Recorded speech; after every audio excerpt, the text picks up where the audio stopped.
Good morning, everyone. I am Dayan S. Bukingkito, and today I am going to present a video report about the Kartilya ng Katipunan as the continuation of the topic KKK or the kataas-taasang kagalang-galangang katipunan ng mga anak ng bayan. We all know that Emilio Jacinto is best known as the author of Kartilya ng Katipunan, or in Tagalog, siya ang utak ng Katipunan. The written work of Emilio Jacinto, which is the Kartilya, was used as the code of conduct of every Katipuneros who joined the said organization. Kartilya ng Katipunan. The Kartilya can be treated as the Katipunan's code of conduct. So when we say code of conduct, it is the most common policy within an organization. It contains 14 rules that instruct the way a Katipunero should behave and which specific values should he uphold. Generally, the rules stated in the Kartilya can be classified into two. First, the first group contains the rules that will make the member an upright individual. So, it is made absolutely clear that the Kartilya makes a Katipunan member a moral person. When we say an upright person becomes a good person, we are referring to a self-enrichment or self-development activity for each individual or Katipunan member. In short, according to the Kartilya, it will help a good person become a better person, one who is honest and upright. The second group contains the rules that will guide the way he treats his fellow men. So, it will serve as a guide for how we should interact with other people. The following are the Katipunan Code of Conduct. First, the life that is not consecrated to a lofty and reasonable purpose is a tree without a shade, if not a poisonous weed.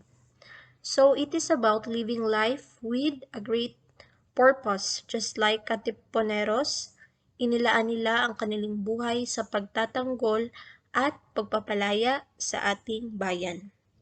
Second, to do good for personal gain and not for its own sake is not virtue. So it's all about doing the right thing.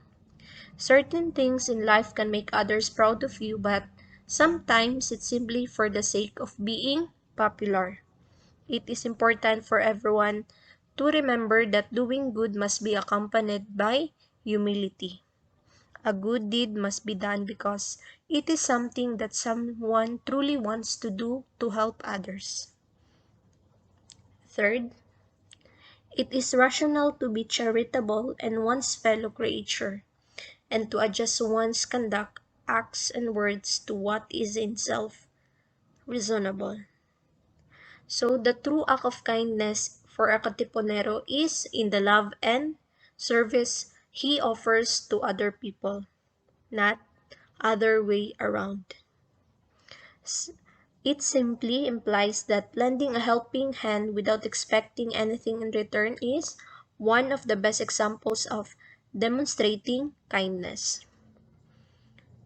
Fourth, whether our skin be black or white, we are all born equal.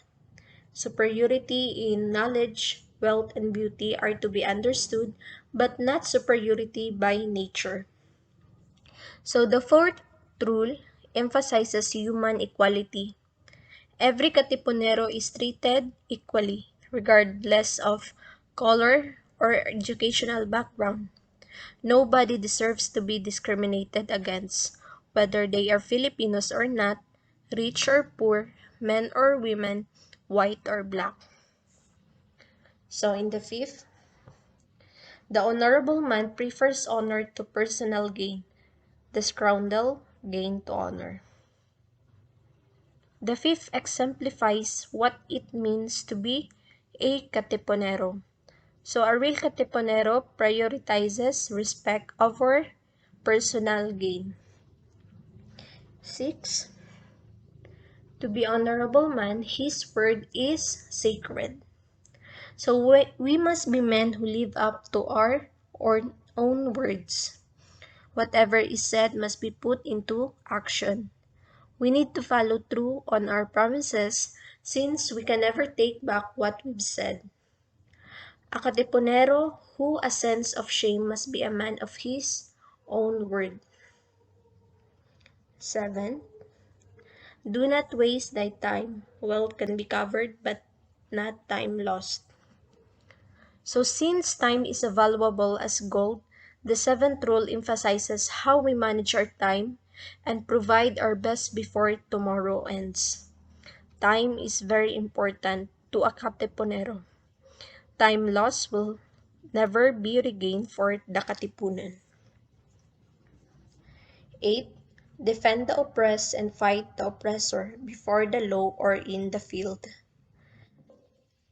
So, the eighth lesson simply states that everyone should fight for what is right and alongside those who are on the right side.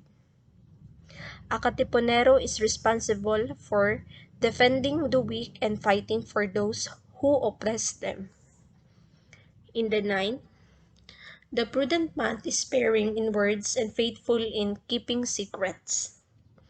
So the ninth is about the significance of trust, that everyone must know how to keep confidential things in order to keep the trust that other people give. A katipunero is careful with what he says and keep the things that must be kept secret. 10.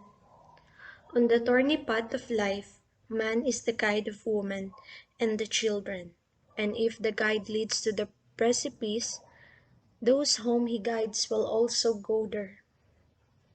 So the 10th principle focuses on the ability to govern a family. A katipunero is responsible for guiding his family in the proper direction. If the leader is consumed by wickedness, his followers will be as well. 11. Thou must not look upon woman as a mere plaything, but as faithful companion who will share with thee the penalties of life. Her physical weakness will increase thy interest in her, and she will remind thee of the mother who bore thee and reared thee. So the 11th emphasizes everything a guy must consider while assessing a woman's individuality. A katipunero must value women. He must not see her as an object, nor must he regard time. Whenever a katipunero sees a woman, he will recall his nurturing mother. 12. What thou dost not desire, thine unto thy wife, children, brother and sisters, that do not unto the wife, children, brothers and sisters of thy neighbor. The 12th principle emphasizes the importance of every activity that must be taken. A katipunero must not perform tasks that he does not wish to perform. 13. Man is not worth more because he is a king, because his nose is aquiline, and his color white, not because he is a priest, a servant of God, nor because of the high prerogative that he enjoys upon earth, but he is worth most who is a man of proven and real value, who does good, keep his word, is worthy and honest, he who does not oppress, nor consent to being oppressed.